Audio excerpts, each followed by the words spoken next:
Ku rindukan nafas hidupku dan sumber kekuatan. Di sana kau nyatakan isi hati dan rindumu, sehingga ku mengerti berharganya hidupku. Mari kita mulai ibadah kita pada hari ini, saudara-saudara. Pertolongan kita adalah dari Tuhan yang menjadikan langit dan bumi beserta segala isinya, yang setia dan tidak pernah meninggalkan pekerjaan tangannya. Turunlah atas saudara-saudara berkat, rahmat, anugerah, dan kasih karunia yang datang dari Bapa, Anak, dan Roh Kudus, yang akan melayakkan kita dan memimpin serta memberkati ibadah kita sampai pada selesainya. Di dalam nama Tuhan Yesus, setiap kita yang percaya, katakan bersama-sama, amin. Shalom, salam damai sejahtera bagi kita semua. Puji syukur di hadapan Tuhan, jika kita bisa bangun, membuka mata kita bisa bertemu dengan saudara-saudara yang kita kasihi, kita masih sehat, kita masih bisa bernafas. Itu semua karena anugerah Tuhan. Kasih-Nya sungguh sempurna bagi kita. Mari kita berikan pujian dan penyembahan kita bagi Dia. Pengorbanan-Mu sempurna Tuhan. Haleluya. Ku hidup oleh anugerah-Mu, yang terbaik ku terima dari-Mu. Ranjangan-Mu indah bagiku, sebab ku hidup selalu di dalam-Mu.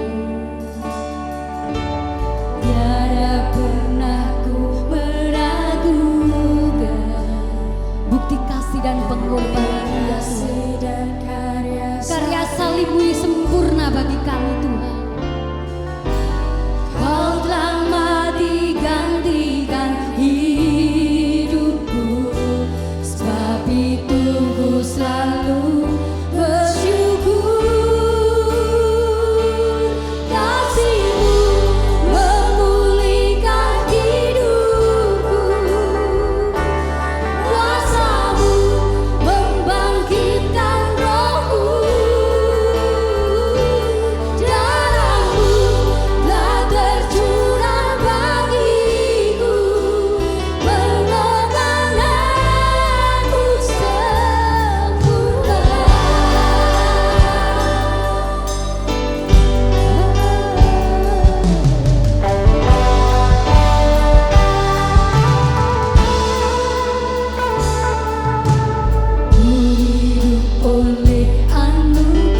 bersyukur ya Bapa, karena begitu besar kasih Allah kepada kami Tuhan. Terima kasih ya Bapa, semua karena anugerah-Mu. Kami hidup juga karena anugerah-Mu Tuhan. Setiap napas tarik napas kami juga anugerah-Mu. Terima kasih Bapa. Syukur hanya bagi-Mu ya Tuhan. Terpujilah Tuhan. Di dalam nama Yesus Kristus. Haleluya. Amin. Saudaraku, dalam puji-pujian ada kuasa. Karena itu perkatakan setiap kata demi kata dalam pujian itu dengan segenap hati kita. Dengan iman percaya, maka semua itu akan terjadi dalam hidupmu. Amin. Aku diberkati. Yes. Haleluya.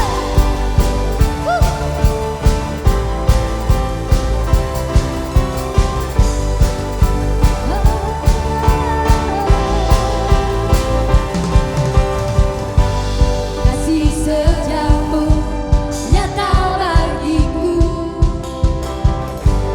hikmat kebajikan tersedia bagiku. Sebab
tidak pernah meninggalkanmu, anak-anaknya yang percaya dan berharap kepada Tuhan.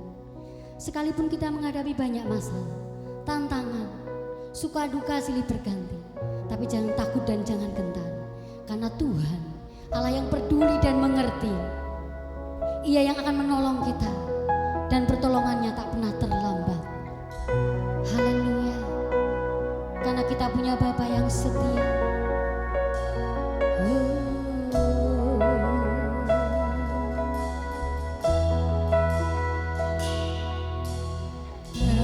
Bapa kau setia,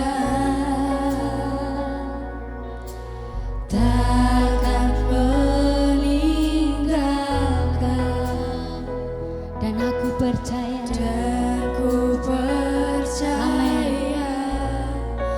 Engkau milikku dan ku milikmu.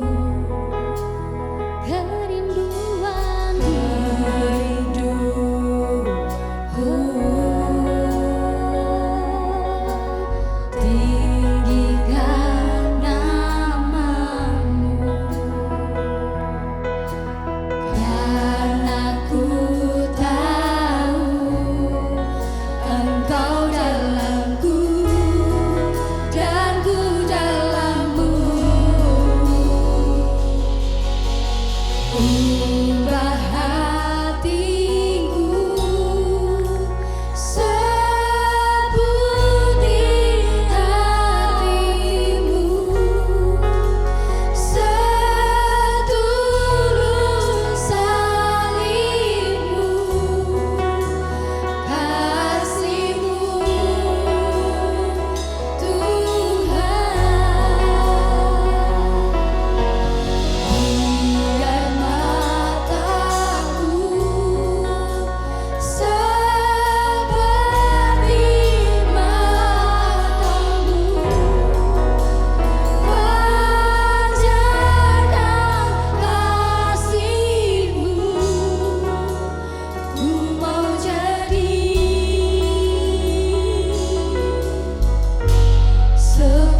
persembunyian kami ya Bapa, dan kekuatan bagi setiap anak-anak-Mu.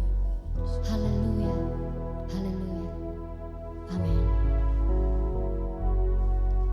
Saudara-saudara yang terkasih di dalam Tuhan Yesus, tema firman Tuhan yang akan saya sampaikan pada hari ini adalah kedatangan Tuhan Yesus yang kedua kali.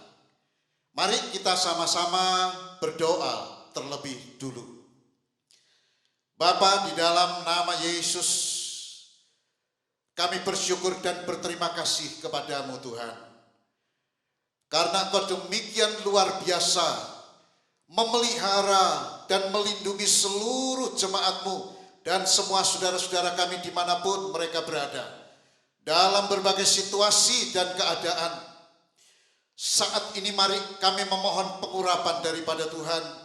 Urapi hamba-Mu dengan kuasa urapan Roh-Mu yang kudus, sehingga Tuhan firman yang akan hamba-Mu sampaikan boleh menjadi penyegar jiwa bagi seluruh jemaat-Mu. Mereka boleh dikuatkan iman mereka, dan mereka juga boleh Tuhan menerima tuntunan untuk mereka dapat mempersiapkan diri dalam menyambut kedatangan Tuhan Yesus yang kedua kali. Terima kasih Bapa. Di dalam nama Tuhan Yesus Kristus, setiap kita yang percaya katakan bersama-sama, amin. Bapak, Ibu, saudara-saudara yang saya kasihi di dalam Tuhan Yesus, ada beberapa hal penting yang harus kita akui dan kita percayai dengan segenap hati saudara. Yaitu yang pertama, bahwa atas dasar kasih Allah yang sangat besar dan tidak terbatas itu, Yesus telah menyelesaikan karya penyelamatannya dengan sempurna, dengan cara Dia rela disalibkan, mati, dan pada hari yang ketiga dia bangkit dan hidup kembali untuk selama-lamanya. Yang kedua, saudara, bahwa setelah 40 hari dia bangkit dari kematiannya, Yesus naik ke sorga sesuai dengan satu tujuan yang jelas, yaitu untuk menyediakan tempat bagi semua orang yang percaya dan yang telah ditebus dengan darahnya. Yang ketiga, saudara-saudara, bahwa Yesus Kristus akan datang kembali ke dunia untuk yang kedua kalinya. Saudara, saya akan membacakan firman Tuhan dalam Kisah Rasul pasal yang pertama ayat yang ke-10 dan yang ke-11. Demikian firman Tuhan. Ketika mereka sedang menatap ke langit, waktu ia naik itu, tiba-tiba berdirilah dua orang yang berpakaian putih dekat mereka dan berkata kepada mereka, "Hai orang-orang Galilea, mengapakah kamu berdiri melihat ke langit?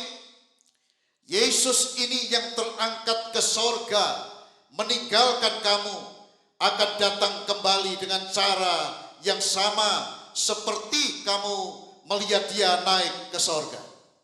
Saudara, mari kita membandingkan ayat ini dengan Matius pasal 24 ayat yang ke-27. Apa yang dikatakan Tuhan Yesus pada saat menjelaskan tentang kedatangannya yang kedua kali. Dia berkata, sama seperti kilat yang memancar dari sebelah timur dan melontarkan cahayanya sampai ke barat, demikianlah kelak kedatangan Anak Manusia. Saudara-saudara yang terkasih, kedatangan Tuhan Yesus yang kedua kali adalah merupakan peristiwa yang teramat sangat penting, bahkan lebih penting dari hanya sekedar terpesona dan terpukau dan melihat kejadian-kejadian yang terjadi di langit. Itu sebabnya mengapa kedua malaikat berkata kepada orang-orang Galilea yang pada waktu itu memandangi kenaikan Yesus, dan mereka terus memandangi langit. Malaikat itu berkata, "Hai orang-orang Galilea, mengapakah kamu berdiri melihat ke langit? Yesus ini yang terangkat ke sorga meninggalkan kamu akan datang kembali." Saudara-saudaraku, kadang-kadang tanpa sadar kita membuang waktu kita dengan sia-sia karena kita terpesona terhadap hal-hal yang ada di dalam dunia ini, sehingga kita kehilangan waktu yang berharga untuk hal-hal yang lebih penting. Saya yakin, saudara, bahwa Tuhan Yesus Kristus, Allah yang penuh dengan kebaikan, menginginkan saya dan saudara untuk menggunakan semua kesempatan emas kita mempersiapkan diri menyambut kedatangannya yang kedua kali, daripada hanya berdiam diri, terpukau dan saudara atas sesuatu yang ada di dalam dunia ini, sampai kita lupa mengerjakan hal-hal penting yang Tuhan mau untuk kita kerjakan. Saudara, di dalam Alkitab diceritakan karena tidak memiliki persiapan minyak yang cukup untuk pelitanya, konsentrasi 5 gadis bodoh bergeser, yaitu bukan lagi mengarah kepada hal-hal yang penting, bagaimana menyambut kedatangan mempelai pria bagi gerejanya, tetapi saudara-saudara pergi mencari minyak yang seharusnya sudah dilakukan jauh hari sebelumnya, saudara-saudara. Akibatnya 5 gadis yang bodoh itu, saudara, mereka mengalami masalah. Mereka tidak menyambut kedatangan mempelai sebagai tujuan mula-mula mereka. Tetapi mereka ditolak bahkan pada saat mereka hendak masuk ke dalam ruang perjamuan kawin itu. Di dalam Matius pasal yang ke-25 ayat yang ke-13, Tuhan Yesus berfirman, "Karena itu berjaga-jagalah, sebab kamu tidak tahu akan hari maupun akan saatnya." Nah, saudara-saudaraku yang terkasih dimanapun saudara berada, kesempatan emas itu sering datang hanya sekali di dalam hidup kita. Nah, oleh karena itu, mulai dari sekarang, gunakan setiap kesempatan yang diberikan oleh Tuhan untuk mempersiapkan diri, menyambut hari kedatangan Yesus Kristus yang kedua kali sebagai mempelai pria bagi gerejanya, saudara-saudara.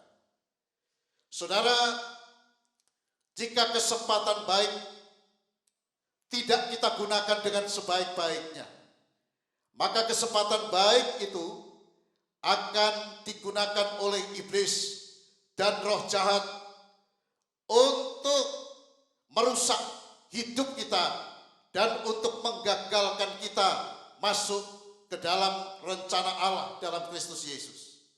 Nah, oleh karena itu, Bapak Ibu Saudara-saudara, jangan berikan satu kesempatan pun kepada iblis untuk apapun, baik bagi diri kita maupun bagi keluarga kita.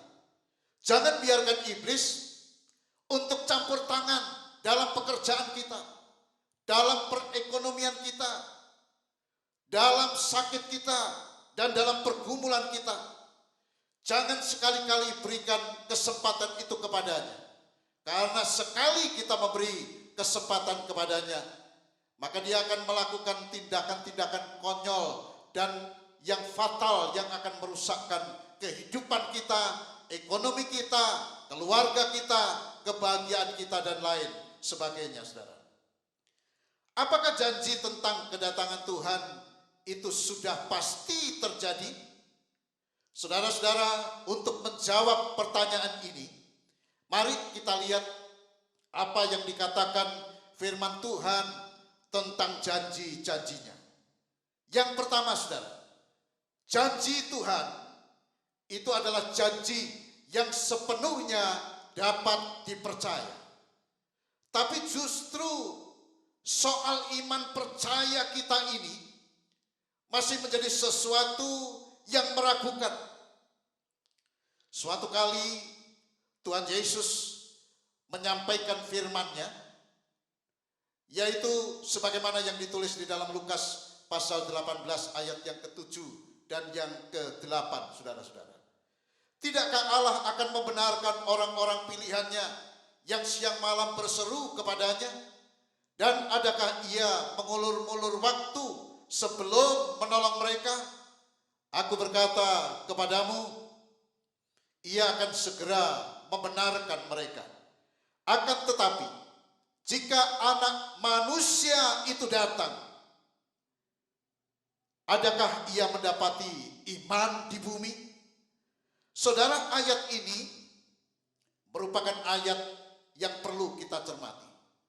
Ayat ini menjelaskan tentang pentingnya iman orang-orang pilihan Tuhan saat menyambut kedatangan Tuhan yang kedua kali.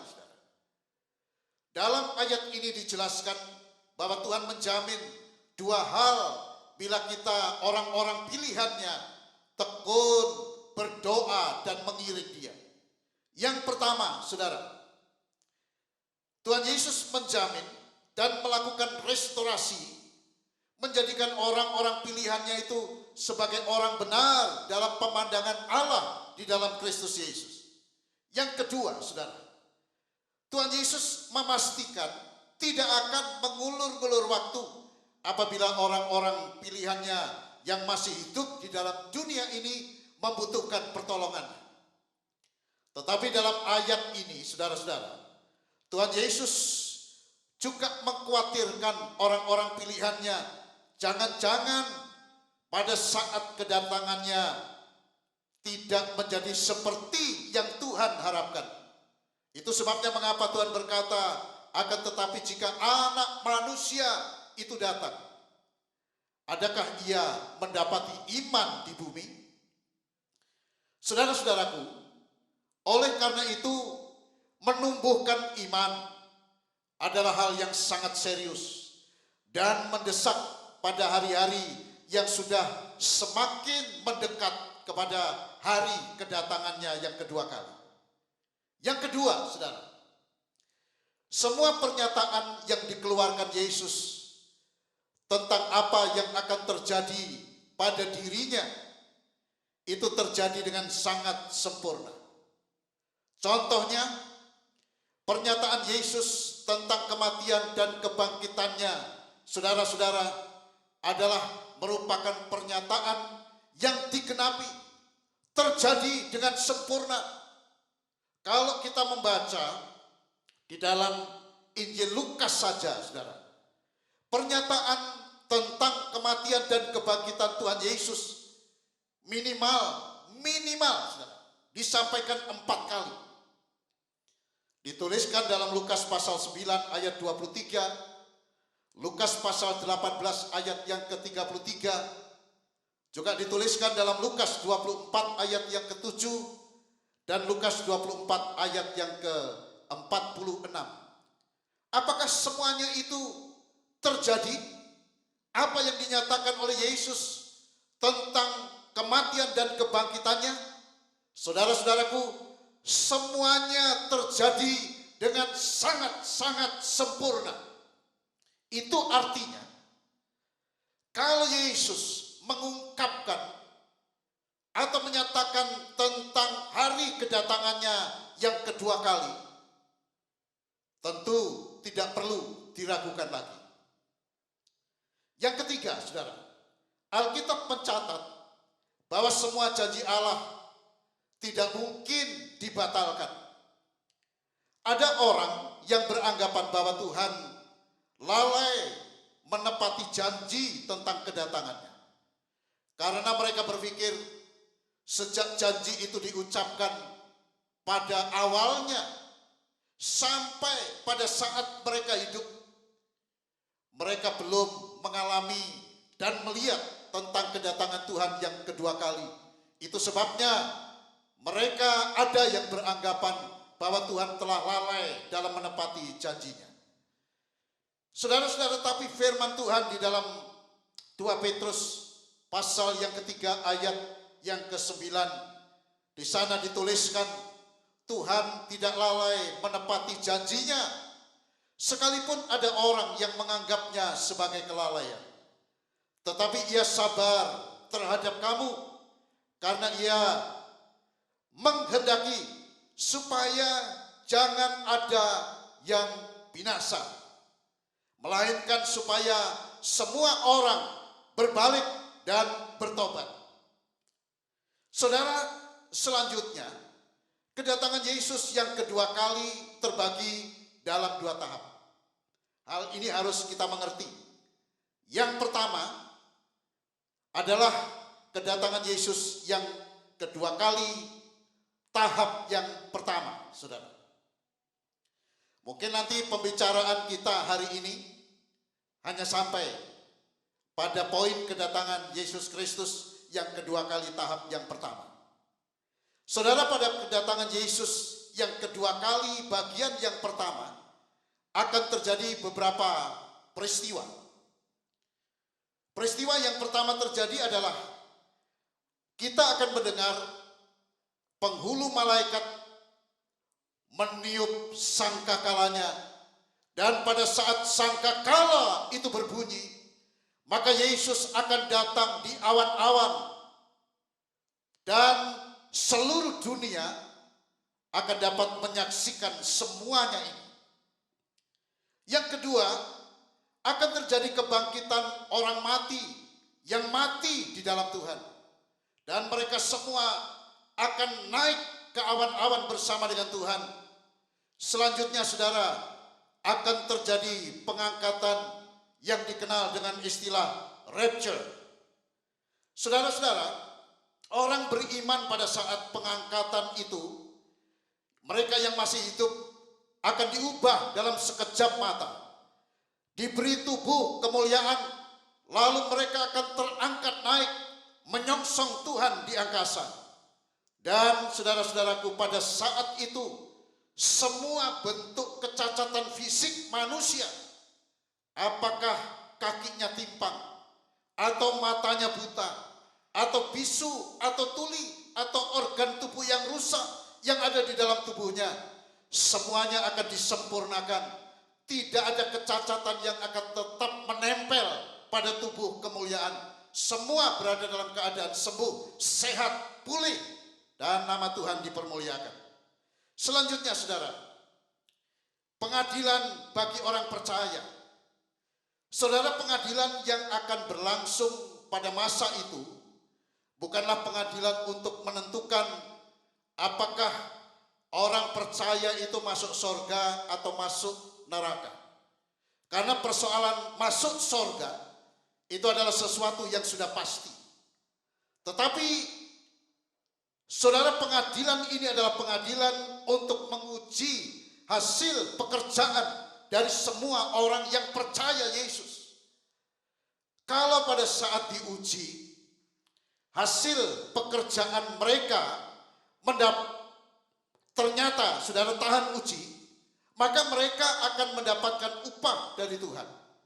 Tetapi apabila pada saat diuji hasil kerja mereka terbakar, maka dipastikan mereka akan menderita kerugian. Karena selain hasil jerih payah mereka hangus terbakar, mereka juga tidak akan mendapatkan upah dari Tuhan, tetapi mereka tetap diselamatkan karena mereka percaya kepada Tuhan Yesus Kristus. Selanjutnya akan terjadi peristiwa, yaitu pesta kawin anak domba. Jadi kapan tepatnya peristiwa kedatangan Tuhan Yesus yang kedua kali? Pada tahap yang pertama, di dalam Matius pasal 24 ayat yang ke-36, Tuhan Yesus memberitahukan bahwa tentang hari dan saat kedatangannya tidak seorang pun yang tahu. Malaikat-malaikat di sorga tidak tahu, dan anak pun tidak, hanya Bapa sendiri yang tahu. Saudara-saudara perhatikan, tentang hari dan saat kedatangan Tuhan Yesus Kristus yang kedua kali. Dalam tahap yang pertama, firman Tuhan, saudara, dengan tegas menyatakan tidak seorang pun yang tahu. Jadi bagaimana menyikapi kedatangan Tuhan yang kedua kali dengan benar? Yang pertama, selalu miliki cukup minyak sebagai lambang dari Roh Kudus. Ini adalah bicara mengenai kehidupan yang dipenuhi dan dikuasai oleh Roh Kudus. Jangan menjadi seperti 5 gadis yang bodoh yang tidak menyiapkan minyaknya, sehingga pada saat menjelang kedatangan Tuhan, saudara, mereka nyaris kehabisan minyak. Semua itu kita butuhkan supaya pelita hidup kita tetap menyala dengan terang pada saat menantikan kedatangan mempelai pria. Yang kedua, jaga agar iman dan pengharapan kita kepada Allah dalam Kristus Yesus tetap kokoh sampai kapanpun juga. Yang ketiga, yang terakhir yang saya sampaikan, jaga kekudusan hidup kita bagi Allah dalam Kristus Yesus. Saudara-saudara, Rasul Petrus dalam 2 Petrus 3 ayat yang ke-14 menasihatkan, sebab itu saudara-saudara yang kekasih, sambil menantikan semuanya ini, kamu harus berusaha supaya kamu kedapatan tidak bercacat dan tidak bernoda di hadapannya dalam perdamaian dengan Dia. Saya, saudara, sebelum berdoa, saya ingin mengajak saudara-saudara untuk menyanyikan sebuah lagu penyembahan kepada Allah. Saya mengajak saudara untuk kita naikkan pujian ini sebagai penyembahan dan doa kita kepadanya.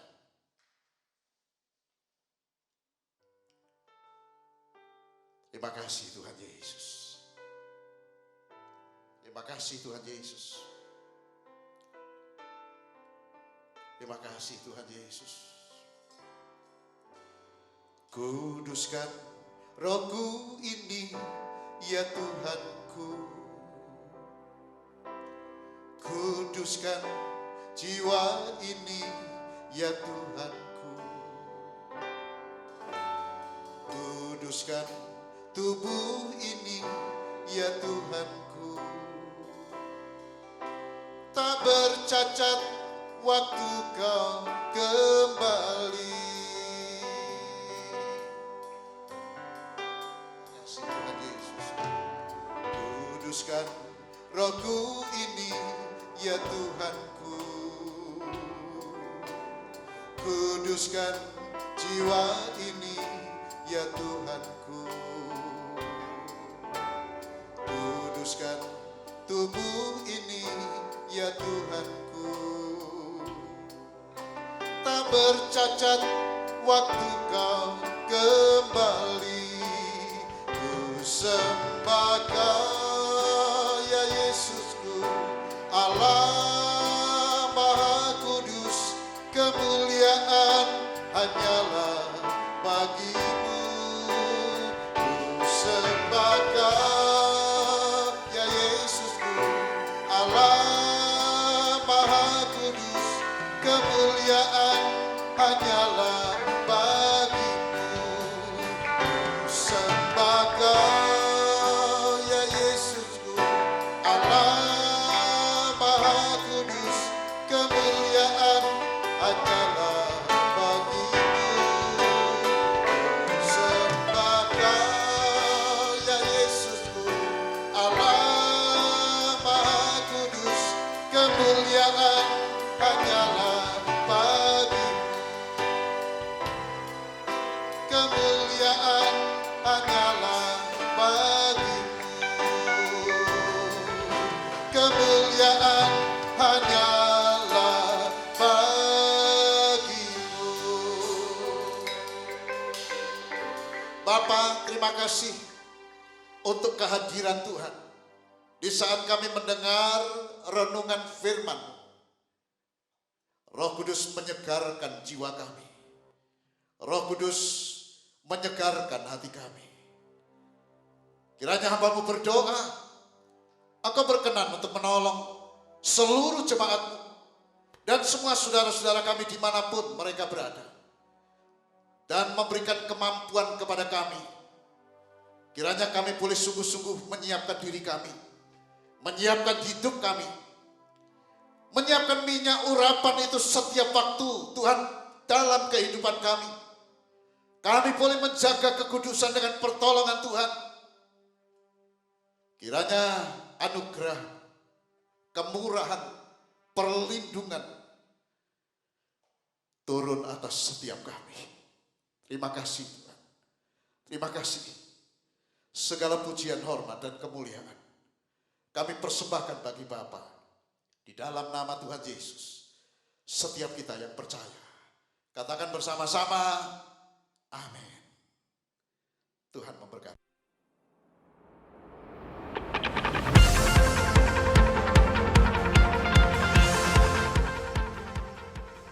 Saudara, sebelum kita mengakhiri ibadah kita hari ini, saya akan menyampaikan warta gereja untuk seluruh jemaat Gereja Isa Al-Masih Tanah Mas. Ada dua saudara yang dalam minggu ini berulang tahun. Yaitu yang pertama adalah Jessica Kusuma, berulang tahun pada tanggal 10 Juni. Saudara. Dan yang kedua adalah Bapak Ahed yang berulang tahun pada tanggal 14 Juni.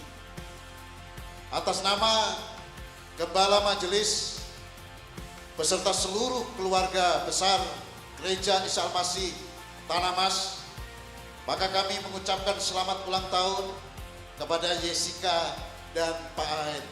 Kiranya berkat, anugerah dan kemurahan Tuhan itu terus dicurahkan dalam kehidupan Jessica dan Pak Ahen, dan saudara-saudara boleh menjadi anak-anak Tuhan yang semakin cinta dan setia kepada Tuhan. Yang kedua, saudara, jemaat dapat memberikan persembahan dan persepuluhan kepada gereja kami, yaitu melalui transfer ke rekening BCA nomor 0091 301 007.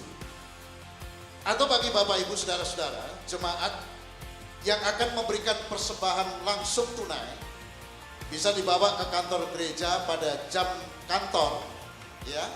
Dan di sana disediakan kotak persembahan yang terkunci dengan baik. Jadi tetap berada dalam keadaan yang aman. Dan yang ketiga, pada minggu depan, saudara, gereja Isa Al-Masih Tanah Mas masih tetap akan melakukan ibadah online. Oleh karena itu, kami harapkan dan kami himbau agar seluruh jemaat tetap bisa mengikuti ibadah online dengan baik dan dengan sungguh-sungguh. Baik, saudara, mari kita bersama-sama akan mengakhiri ibadah kita. Bapak, terima kasih untuk seluruh rangkaian ibadah, dari awal sampai pada akhirnya. Tapi sebelumnya, hamba-Mu berdoa, dan kami bersama-sama dengan seluruh jemaat berdoa untuk bangsa dan negara kami. Kiranya Engkau memberkati Tuhan para pemimpin kami, mereka yang telah bekerja keras, mereka yang telah berjerih lelah, bahkan seluruh pahlawan-pahlawan yang selama ini terus berjuang untuk mengatasi masalah-masalah negara kami, juga yang menolong untuk mengatasi masalah-masalah yang berhubungan dengan penyebaran COVID-19. Kami menyerahkan mereka semua ke dalam tangan-Mu Tuhan, mulai dari presiden sampai kepada para menteri, para kepala-kepala daerah, dan seluruh pejabat-pejabat, serta seluruh aparatur negara, dari aparat keamanan sampai kepada pahlawan kesehatan yang terus menjagai seluruh rakyat dan menolong seluruh rakyat yang sakit. Kiranya Engkau memberkati mereka dan keluarga mereka.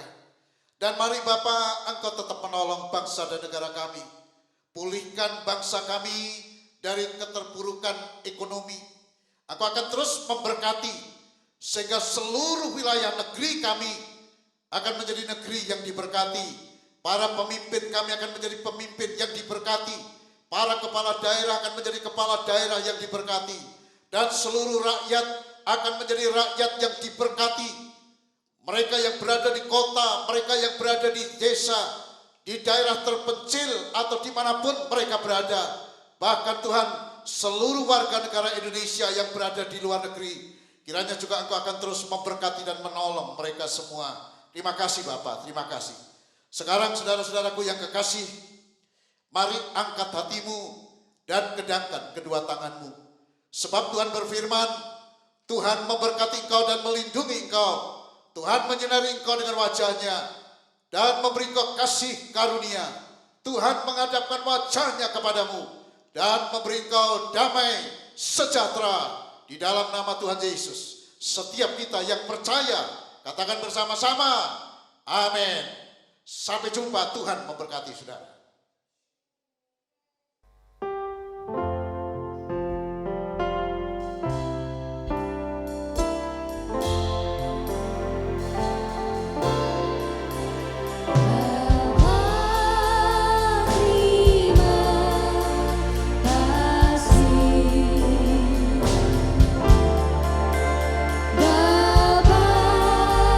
Terima kasih.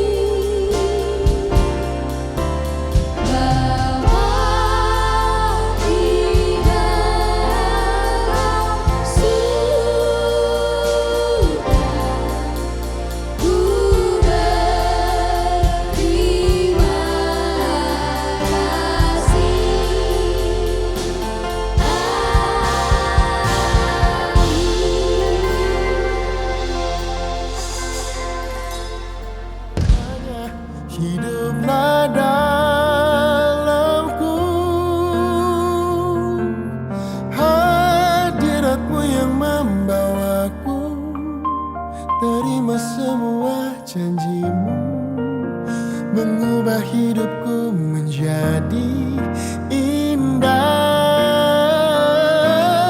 Hadiratmu yang menguatkan aku di dalam pengharapan.